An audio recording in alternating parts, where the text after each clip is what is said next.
Kuradangers, thank you for visiting. So for today's video, as you can see in the title below, that we are going to have an unboxing, a motorcycle helmet unboxing, and of course we're going to have also a little bit review of this affordable helmet na nabili natin from Shopee. So kung hindi ka pa nakasubscribe dito sa ating Inday Kuradang channel, please do hit the button below, and of course ring the bell so that you will be notified if ever we are going to have another video, mga kadangs. Alright, so let's go!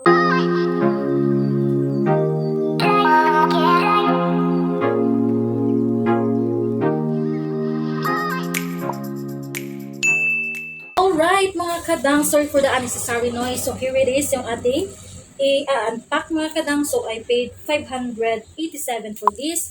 Included na po yung ating shipping fee na binabayaran dito, mga kadang. So bumili ako ng dalawang motorcycle helmet from Shopee. Of course, 500 lang siya, is dalawa na siya. So ilagay na lang natin na 300 pesos each na kasi naka-include na doon yung ating shipping fee. So ipagpalagay na lang natin na 300 pesos each siya, mga kadas. So, samahan niyo akong i-unbox natin siya, mga kadas, para makita natin yung ating nabili na helmet, mga kadas. So, this is just a quick review, quick unboxing, mga kadas. So, bumili na ako kasi yung yung motorcycle helmet ko, mga kadas, is dugyot na. So, tingnan natin kung pasok na sa banga ang ating na-order na helmet, mga kadas. So, naka-carton lang po siya. And itong item is bubble wrap. Mahilig pa naman ako magpapaputok ng bubble wrap. Sinong relate dyan sa kanay magpapaputok? OMG, sana siya, hindi siya basag or whatever, no? Hindi siya damage, I mean. Alright, so here it is, mga kadangs. So ayan, helmet number 1 is taran! Color white siya, mga kadangs. Ayan, buksan natin. Ayan, nakasupot po siya. And ito siya, mga kadangs. This is just a half-face helmet. And yung niya is ganyan sa likod. And ito yung adjustable. Ano nangyari dito? Wala yung niya. Yung parang dito, ito pala. So, you need to kabit this one right here, mga kadangs, para ma-adjust mo, mga kadangs. Alright, so, kabit ko lang. Alright, so, ganyan po siya. Ganyan yung design niya, mga kadangs.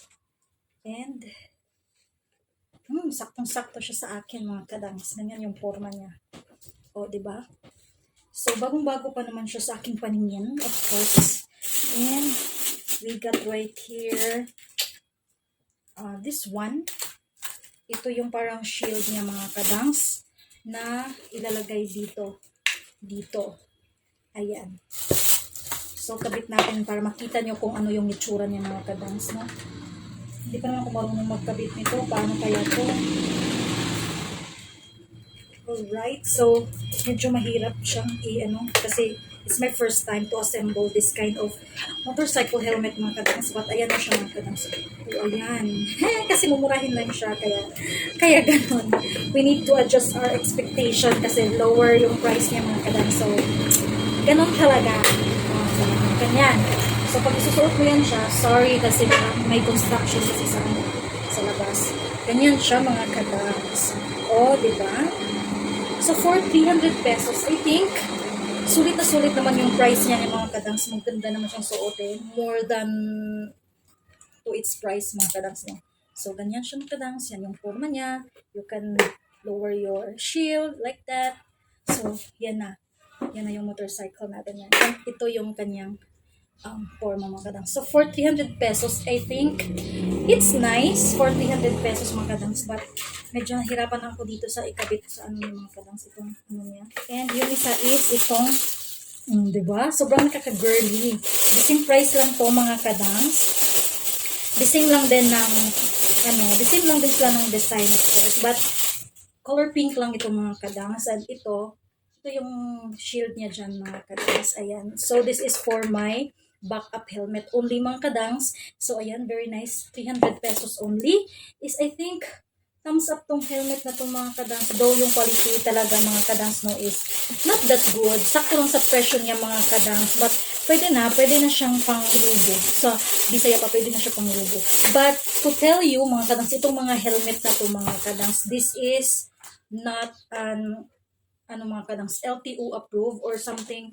Yung parang meron siyang ICC tatak kasi wala talaga tong mga tatak kung ganito sa ICC. Kasi meron tayong tinatawag kasi na mga standard motorcycle helmet na dapat talaga yun talaga yung gagamitin natin sa ating pagmumotor mga kadangs. So mababasa natin yan sa sa law ng LTO, ng policy ng LTO mga kadangs. But itong mga helmet na to talaga is wala siyang tatak na ICC, which is the standard qualification ng mga motorcycle helmet na dapat nating suotin kung tayo po ay magmumotorsiklo. So, yes, for temporary lang naman to.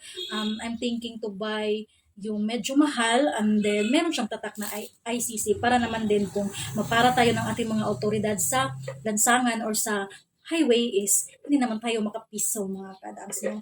So, for the 300 pesos, thumbs up for this helmet mga kadangs. Pwedeng-pwede na mga kadangs sa mga nagtitipid na tulad ko.